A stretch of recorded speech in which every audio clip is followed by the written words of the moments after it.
Good morning girls. Online classes में आपका फिर से वेलकम। आज जो अपना टॉपिक चल रहा है वो अपन थर्मोडाइनमिक्स अपन पढ़ रहे थे और ये थर्मोडाइनमिक्स का अपना 5th लेक्चर है। और जो 5th लेक्चर है इसके अंदर अपन पढ़ेंगे what concept of work and heat, मतलब वर्क का कॉन्सेप्ट क्या चलता है और हीट का कॉन्सेप्ट कैसे चलता है। इसमें अपन को साइन कन्वेंशंस के बारे में भी पढ़ेंगे कि वर्क और जब हीट वर्क दोनों में साइन कन्वेंशन कैसे चेंज होते हैं या कैसे वर्क करते हैं। जब किसी तंत्र की अवस्था में परिवर्तन किया जाता है तो तंत्र की ऊर्जा में भी परिवर्तन होता है और यह ऊर्जा परिवर्तन कार्य द्वारा व्यक्त किया जाता है। देखो, जब किसी तंत्र की कोई भी सिस्टम अगर अपन ले रहे हैं और उसकी स्टेज के अंदर चेंज हो रहा है तो सब ऑब्वियसली बात है कि सिस्टम ने कुछ वर्क किया है तभी उसके अंदर चेंजेस हो रहा है, उसकी स्टेज के अंदर चेंज हो रहा है।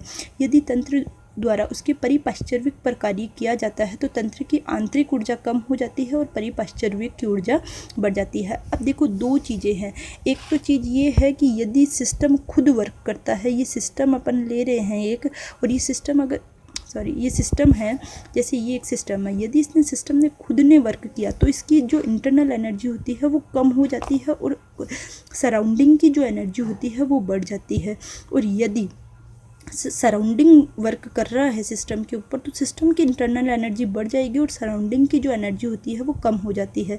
देखिए, यदि तंत्र द्वारा परिपार्श्विक पर कार्य किया जाता है तो तंत्र की आंतरिक ऊर्जा कम हो जाती है और परिपार्श्विक की ऊर्जा बढ़ जाती है। इसके विपरीत यदि परिपार्श्विक तंत्र पर कार्य करता है, अब क्या हो रहा है, परिपार्श्विक सराउंडिंग सिस्टम के ऊपर वर्क कर रहा है तो तंत्र की ऊर्जा अधिक, यानी कि सिस्टम की एनर्जी तो इंक्रीज हो जाएगी और परिपार्श्विक यानी कि सराउंडिंग की एनर्जी अपने कम हो जाती है।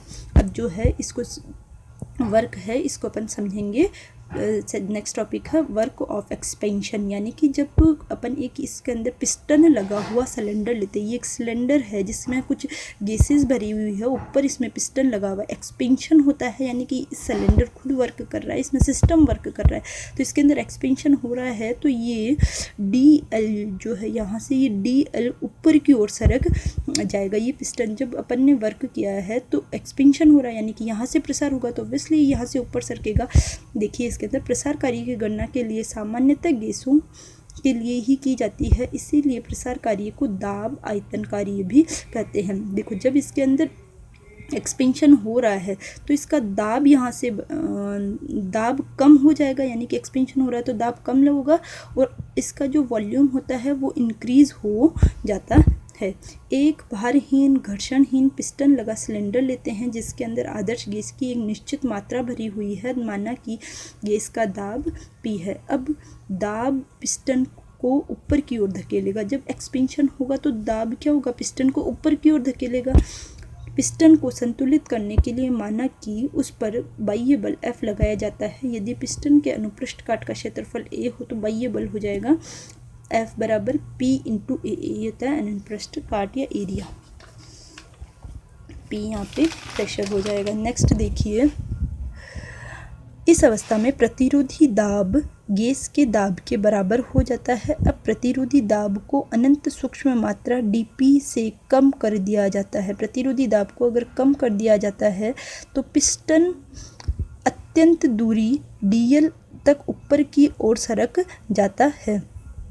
ऊपर पिस्टन है, जब अपन अंदर से उसके ऊपर एक्सपेंशन हो रहा है तो वो DL की तरफ सरक जाएगा, अर्थात गैस को अपने परिपार्श्विक पर अनंत सूक्ष्म कार्य DW कार्य करना पड़ेगा। यानी कि जब वो ऊपर की ओर सरक रहा है तो उसमें जो वर्क होगा वो होगा DW। इस कार्य की गणना निम्न प्रकार की जाती है। तो कार्य का जो होता है वो होता है प्रतिरोधी बल इंटू दूरी, और बल का जो फॉर्मूला होता है वो इंटू होता है अपने पास में दाब गुना क्षेत्रफल।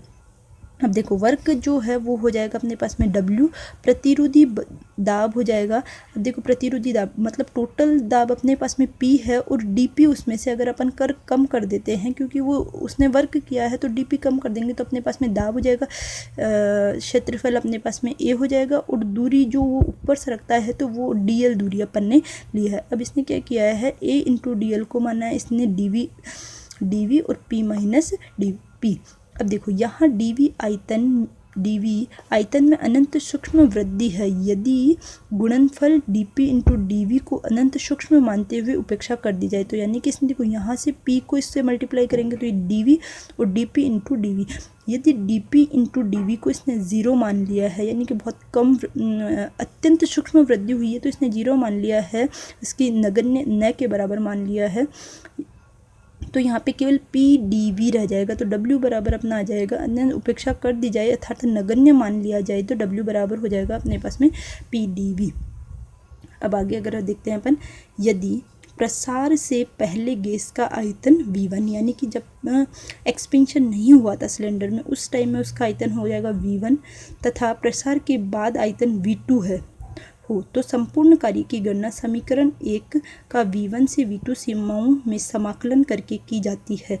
आयुपेक परिपाटी के अनुसार प्रसार कार्य में नेगेटिव होती है।